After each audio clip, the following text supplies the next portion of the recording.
भारत के पश्चिम से उत्तर तक की यात्रा भाग 1। नमस्कार दोस्तों, ये है धन्नो, एक मोटरसाइकिल। पता है, धन्नो बहुत तेज चलती है। देखो, ये कुछ कह रही है।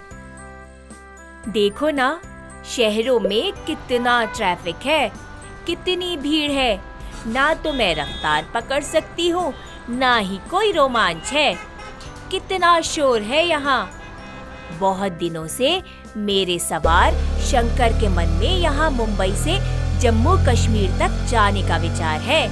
और पता है, आज ही वो बता रहा था कि कल सुबह हम एक लंबी और मजेदार यात्रा पर निकल जाएंगे।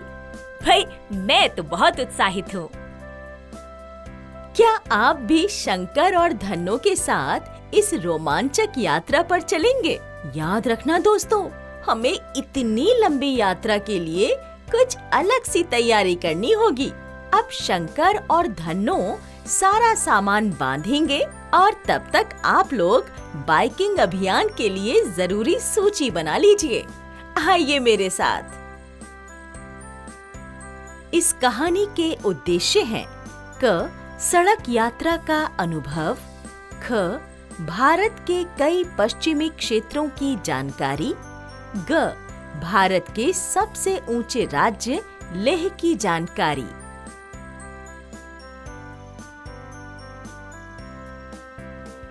धन्नो, कल सुबह एक लंबी यात्रा के लिए रवाना होना है। यहाँ मुंबई में इस भीड़ और ऊंचे ऊंचे घरों को देखकर मैं ऊब गया हूँ। कुछ दिनों के लिए चलो पहाड़ों की साफ हवा में चलते हैं। आओ, सारा सामान बांध लेते हैं।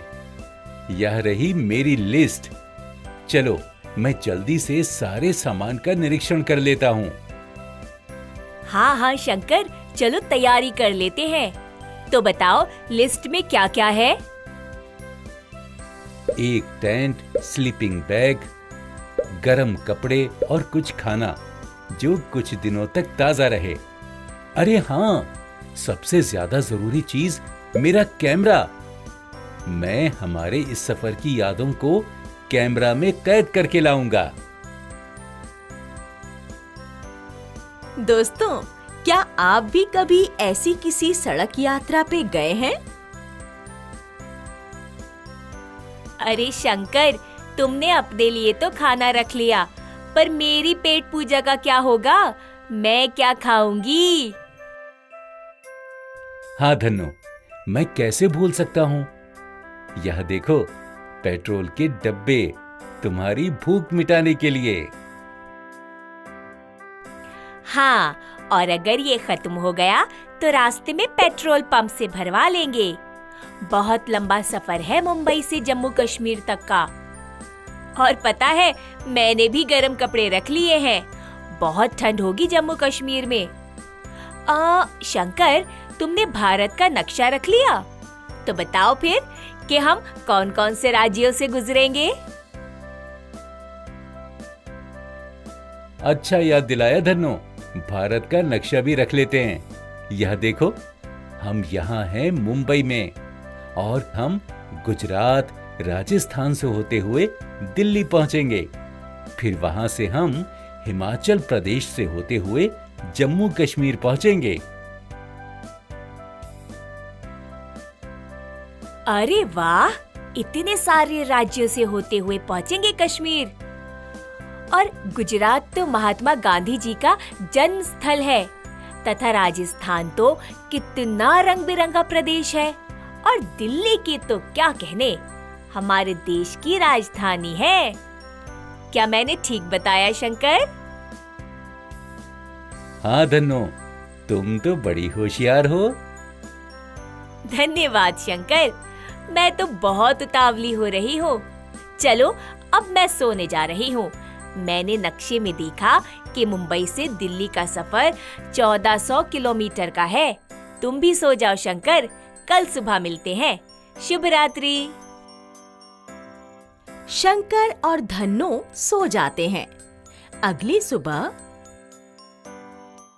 शंकर, शंकर, उठो, चलो सुबह हो गई। जल्दी निकलेंगे तो कम ट्रैफिक मिलेगा। चलो जल्दी से तैयार हो जाओ। मैं तो तैयार हूँ। धन्नो, चलो एक बार सारे सामान की जांच कर लेते हैं। शंकर और धन्नो एक बार सब चेक कर लेते हैं और फिर अपने सफर पर निकल पड़ते हैं। चलो चलते हैं धन्नो।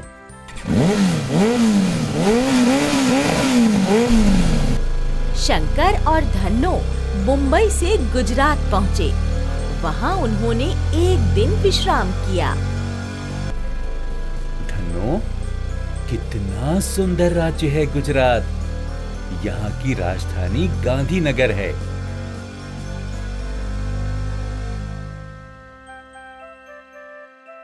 अरे देखो शंकर, कितने सुंदर घर हैं गुजरात में। लकड़ी पे नक्काशी की गई है और देखो, कांच और मोतियों की कितनी रंग बिरंगी आंतरिक सजावट है। हाँ धन्नो, बहुत ही मन लुभावने घर हैं यहाँ। वाह देखो धन्नो, मेरा मनपसंद ढोकला और खाकरा यह गुजरात के प्रसिद्ध और स्वादिष्ट व्यंजनों में से हैं। फिर वे दोनों गुजरात से राजस्थान पहुँचे।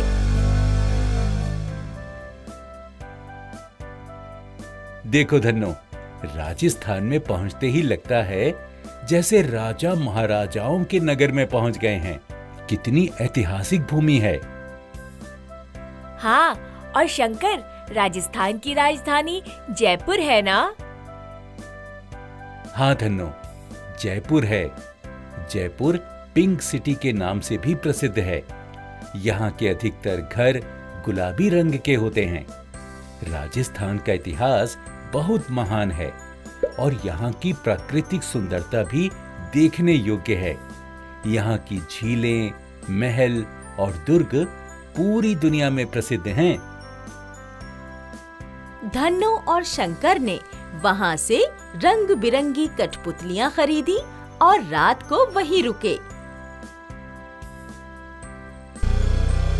फिर राजस्थान से वे दिल्ली पहुँचे। उन्हें मुंबई से दिल्ली पहुँचने में 4 दिन लगे।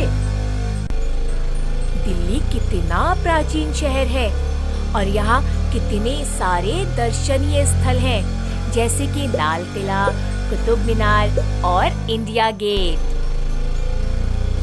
वह तो है धन्नो, दिल्ली भारत की राजधानी है और यहाँ राजनैतिक तथा पर्यटन से जुड़े अनेकों दर्शनीय स्थल हैं। मगर दिल्ली तो बिल्कुल मुंबई जैसी है। वैसे ही ईंट, सीमेंट, स्टील और कांच से बने घर। मुझे तो जल्दी से पहाड़ों में पहुंचना है। वहां हम लकड़ी के घर देखेंगे, जिनकी ढलानदार छतें होती हैं, जो बर्फ से ढकी होंगी। हाँ, मैं भी अब इंतजार नहीं कर पा रही। पर पता है, अब पहाड़ी रास्ता है, बहुत संकीर्ण रास्ते होंगे। मैं धीरे धीरे ही चढ़ पाऊंगी। शंकर और धन्नो दिल्ली से 2 दिनों में मनाली पहुँचे। मनाली हिमाचल प्रदेश में है।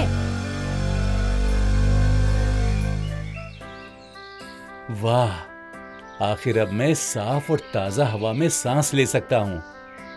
कितनी शांति है पहाड़ों पर। हाँ शंकर, मुझे भी बहुत अच्छा महसूस हो रहा है। आगे हमें मुश्किल और संकीर्ण रास्ते मिलेंगे।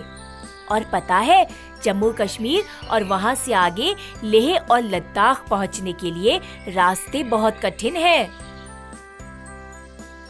चलो धन्नो, आज हम यहीं टेंट लगाकर आराम कर लेते हैं।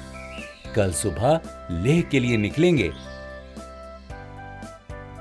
ओह, ठंड बहुत है, मगर ये अनुभव भी असाधारण होगा। शंकर, तुम सो जाओ, मैं बाहर पहरेदारी करती हूँ। बहुत ठंड है यहाँ। यह टेंट मेरी सुरक्षा करेगा। अपना ख्याल रखना धन्नो। सुबह मिलते हैं। शंकर अपने टेंट के अंदर जाकर सो जाता है और धन्नो बाहर पहरेदारी करती है। अगली सुबह शंकर पक्षियों की चहचहाहट से उठ गया और उसने और धन्नो ने सूर्य उदय का सुंदर दृश्य देखा। चलो धन्नो, अब आगे और मुश्किल रास्ता है। अब हम लेह की तरफ जाएंगे। तो चलो, मैं तैयार हूँ। शंकर और धन्नो कुछ मुश्किल रास्तों से होते हुए आखिर लेह पहुंच ही गए। लेह एक ठंडा रेगिस्तान है। यहाँ बहुत कम बरसात होती है। लेह में बर्फ से ढके पहाड़ हैं और लेह एक ठंडा समतल मैदान है।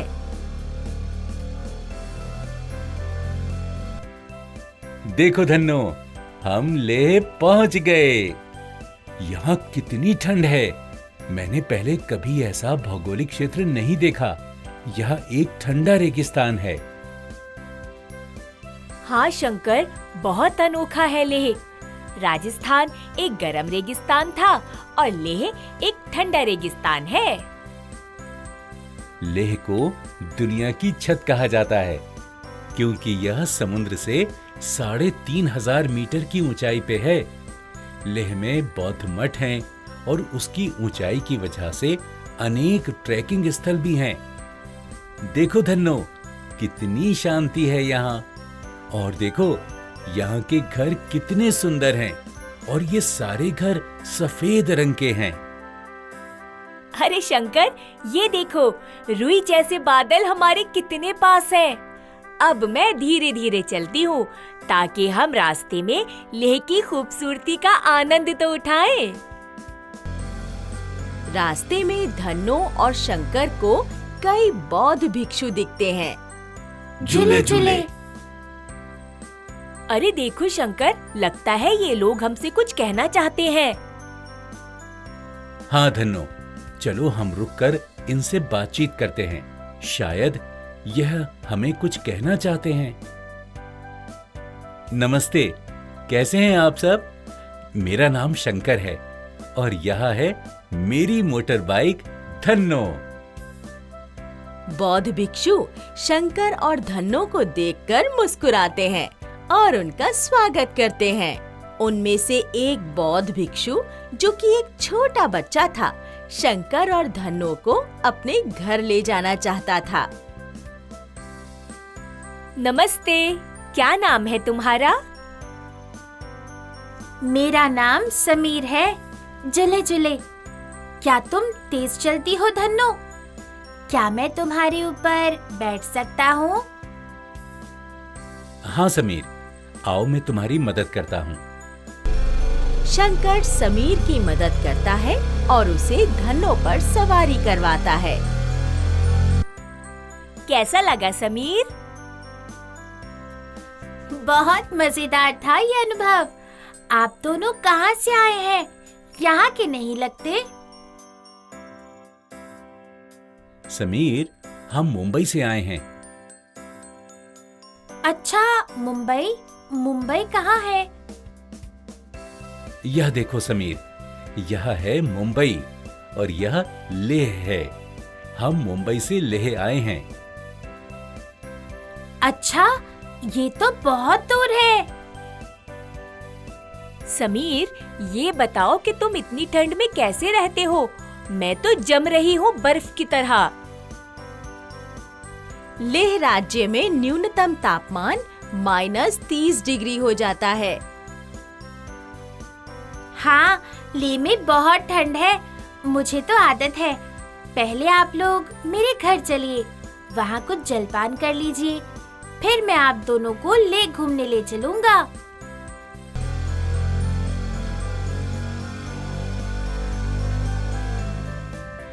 यहाँ के सारे घर सफेद हैं। मैं तो 2 घरों में अंतर नहीं पहचान पा रहा हूँ। देखिए, वो रहा मेरा घर। शंकर और धन्नो बहुत थके हुए थे। वे दोनों समीर के साथ उसके घर की ओर चल पड़े। ठंड भी बहुत थी, तो उन्होंने सोचा कि समीर के घर को भी देख लेंगे और कुछ गरम चाय भी पी लेंगे, जिसकी वजह से कुछ गर्मी मिलेगी। तो दोस्तों, लेह में आपका स्वागत है। चलिए अब आप और मैं भी थोड़ी देर विश्राम कर लेते हैं और फिर अगले वीडियो में मिलते हैं, जहां हम समीर के साथ लेह देखेंगे और शंकर और धन्नो के साथ घुमावदार संकीर्ण सड़कों से होते हुए आगे लद्दाख और श्रीनगर की ओर चलेंगे। तब तक आप भारत के उन राज्यों की राजधानियों के नाम ढूंढ कर रखना जिनसे शंकर और धन्नो गुजरे थे। एक संकेत देती हूँ, इसका जवाब वीडियो में ही छिपा हुआ है। जल्द मिलते हैं।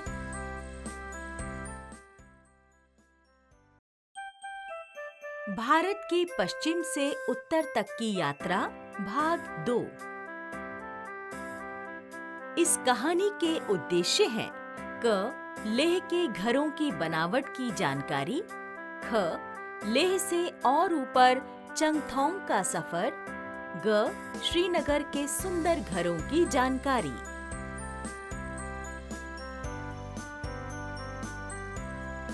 नमस्कार दोस्तों, आशा है आप लोगों ने उन राज्यों की राजधानियों के नाम याद रखे होंगे जो हमारे पिछले वीडियो में बताए गए थे। तो क्या मैं आप लोगों से कुछ सवाल पूछूं? तो बताइए, हमारे देश की राजधानी क्या है? दिल्ली।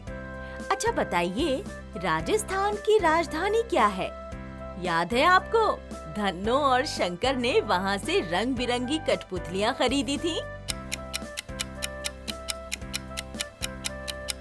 हाँ, सही बोला आपने। राजस्थान की राजधानी है जयपुर। शाबाश बच्चों, आप तो बहुत होशियार हैं। तो चलिए अब चलते हैं लेह घूमने। समीर शंकर और धन्नो को अपना घर दिखा रहा है और शंकर कितना उत्साहित दिख रहा है। चलिए देखते हैं वहाँ क्या हो रहा है। कैसी लगी आपको यहाँ की चाय?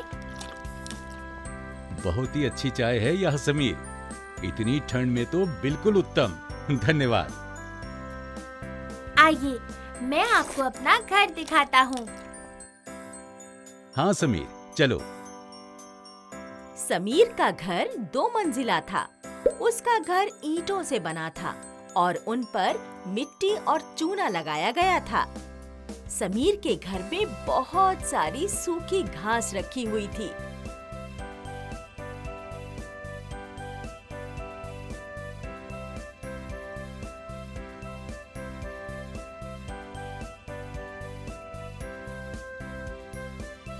ये देखिए, हम यहाँ रहते हैं। नीचे वाली मंजिल पर हमारे जानवर रहते हैं और हम वहाँ जरूरी सामान रखते हैं। अच्छा, यह तो बहुत अनोखी बात है। और जब बहुत ठंड होती है तब हम भी नीचे वाली मंजिल पर चले जाते हैं। क्या आप छत पर चलना चाहते हैं? हाँ जरूर समीर, चलो चलते हैं। समीर शंकर को छत पर ले गया। शंकर बहुत आश्चर्यचकित रह गया। कितना सुंदर नजारा है। सारे घरों की छतें समतल हैं। वहाँ देखो, वहाँ लाल मिर्च सूख रही हैं और वहाँ संतरे हैं और वहाँ भुट्टे। कितना मजेदार नजारा है। हाँ, और वहाँ देखिए धान के ढेर और वहाँ गोबर के उपले सूख रहे हैं। ये हमारे घर का सबसे महत्वपूर्ण भाग है। हम सब गर्मियों में छतों पर सब्जी, फल सुखाते हैं और सर्दियों में उसका उपयोग करते हैं। हाँ समीर, यहाँ तो बहुत ठंड पड़ती है, तो तैयारी तो पूरी करनी पड़ती होगी। मैंने निरीक्षण किया है कि तुम्हारे घर का निर्माण ठंड से बचाव में तुम्हारी मदद करता है। जैसे मोटी दीवारें, लकड़ी का फर्श और लकड़ी की छतें सब ठंड में तुम्हारी सुरक्षा के लिए जरूरी हैं। और आजकल लेके काफी सारे घरों में सौर तापीय ऊर्जा से भी घर गर्म रखते हैं। अरे वाह, ये तो बहुत अच्छी बात है। धन्यवाद समीर, तुमने मुझे अपना घर दिखाकर लेह के घरों की जानकारी दी। अब मुझे चलना चाहिए।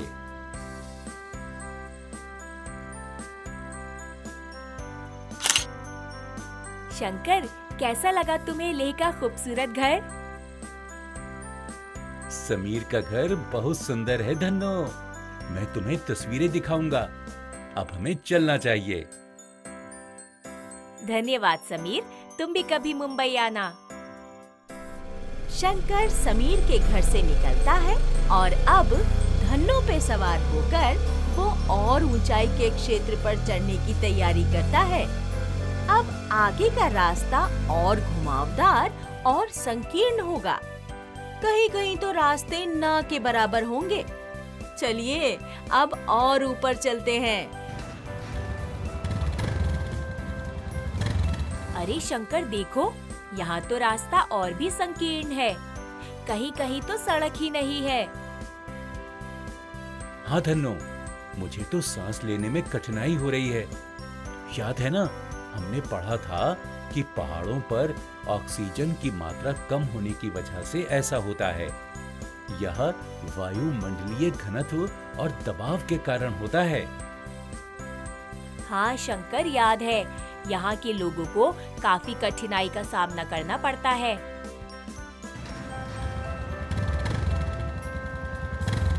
देखो धन्नो, यहाँ हमें कोई भी इंसान नहीं दिख रहा है। चलो नक्शे में देखते हैं कि हम कहाँ हैं। शंकर नक्शे में देखता है तो उन्हें समझ आता है कि वे चंगथोंग नाम की जगह पर थे और ये जगह 5000 मीटर की ऊंचाई पे स्थित है।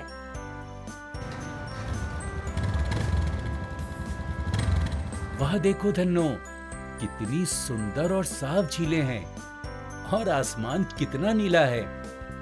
मैंने इतना सुंदर दृश्य कभी नहीं देखा। सुनो शंकर, क्यों ना हम थोड़ी देर यहीं रुक जाएं और इस सुंदर दृश्य का आनंद लें? हाँ धन्नो, जरूर। शंकर और धन्नो वहीं रुक जाते हैं। शंकर तस्वीरें खींचने लगता है। वहीं शंकर को कुछ तंबू दिखते हैं। वहाँ देखो धन्नो, कुछ तंबू दिख रहे हैं ना। चलो चलकर देखते हैं कि वहाँ इतनी ऊंचाई पर कौन रहता होगा। वहाँ देखो धन्नो, उस व्यक्ति से पूछते हैं, शायद वह हमें कुछ जानकारी दे सके। हाँ शंकर, चलो मैं तुम्हें वहाँ ले चलती हूँ।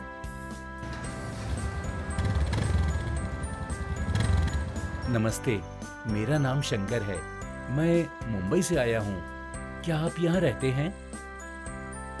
नमस्ते, मेरा नाम शामू है। मैं और मेरे साथी यहीं रहते हैं। हमारी जनजाति का नाम चंगा है। क्या आप इन तंबुओं में रहते हैं? जी हाँ, हम इन तंबुओं में रहते हैं और अपने भेड़ बकरियों के साथ यहाँ से वहाँ फिरते रहते हैं। इन भेड़ बकरियों से हमें ऊन मिलती है, जिससे हम पश्मीना शालें बनाते हैं। आपने सुना होगा, पश्मीना शालें तो सारी दुनिया में मशहूर हैं।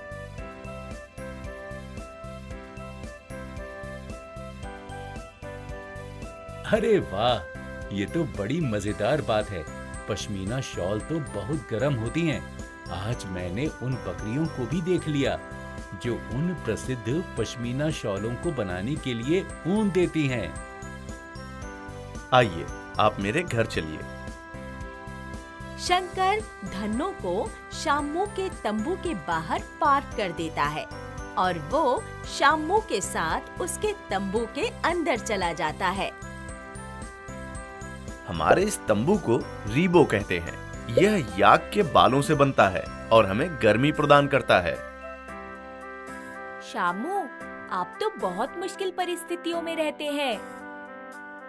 सही कहा तुमने धन्नो। हम शहर में रहने वाले लोग तो इतनी मुश्किलों का सामना ना कर पाएं।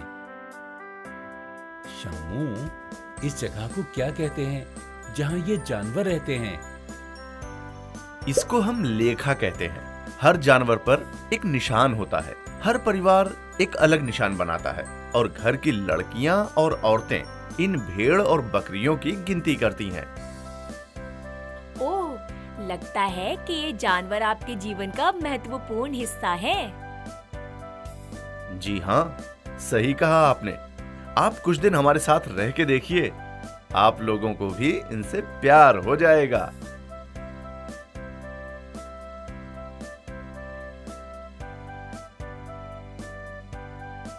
अरे, यह तो बहुत अच्छा सुझाव है। हम भी अपना तंबू यहाँ गाड़ देते हैं। नहीं नहीं, आप हमारे साथ रेबो में ही रहिए। अगली सुबह शंकर और धन्नो अपनी आगे की यात्रा के लिए निकल पड़ते हैं। धन्यवाद शामू, आपने हमारी बहुत खातिर की। आप भी हमसे मिलने मुंबई जरूर आना। धन्यवाद शामू। धन्नो, चलो हम लेह से श्रीनगर होते हुए नीचे उतरेंगे। अरे शंकर, जरा मुझे नक्शा निकाल के दिखाओ कि श्रीनगर कहाँ है। यह देखो धन्नो, यह है श्रीनगर। भाई, मैं तो बहुत उत्साहित हो रही हूँ शंकर। चलो एक और सुंदर प्रदेश देखने चलते हैं। शंकर और धन्नो कुछ घंटों में श्रीनगर पहुंचते हैं। देखो धन्नो, श्रीनगर पहुंच गए। कितनी सुंदर जगह है। चलो हम कुछ दिन यहीं रह जाते हैं। श्रीनगर के शिकारे बहुत प्रसिद्ध हैं। हाँ शंकर, हम कुछ दिनों के लिए श्रीनगर की सुंदर वादियों में ठहर जाते हैं। शंकर और धन्नो एक धर्मशाला में रुकते हैं। कुछ देर आराम करने के बाद वे दोनों श्रीनगर घूमने निकल जाते हैं।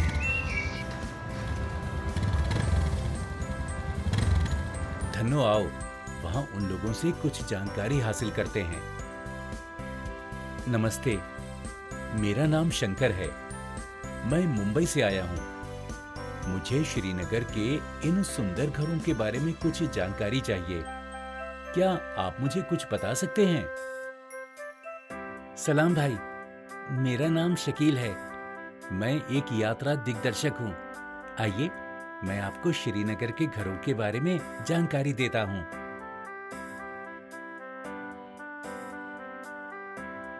सलाम शकील भाई, श्रीनगर के घर बहुत खूबसूरत हैं। मुझे इनके बारे में कुछ बताइए। आओ शंकर, मैं तुम्हें डल झील की तरफ ले चलता हूँ।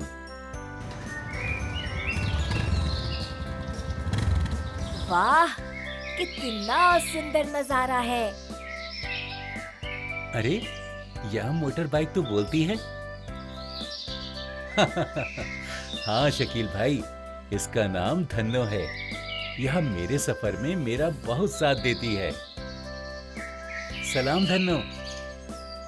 जो भी पर्यटक श्रीनगर आते हैं, वह शिकारे में रहना पसंद करते हैं।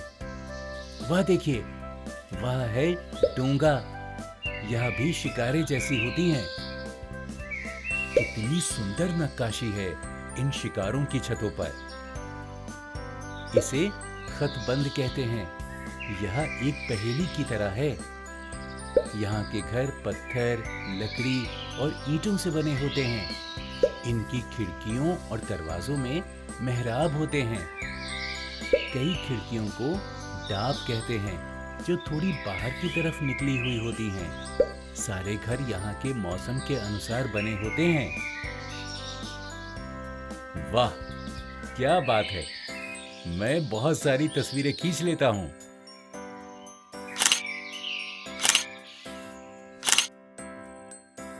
धन्यवाद शकील भाई, आपने हमें कितनी अच्छी जानकारी दी। आप भी कभी मुंबई आइएगा। शंकर और धन्नो शकील भाई का धन्यवाद करके अपनी धर्मशाला वापस आ जाते हैं। अगली सुबह धन्नो, कितना दिलचस्प सफर था ये। हमने लेह, चंगथंग, श्रीनगर जैसे सुंदर राज्य देखे और कितने अलग अलग तरह के घरों के बारे में जानकारी इकट्ठी की। हाँ शंकर, बहुत ही अच्छा था ये अनुभव।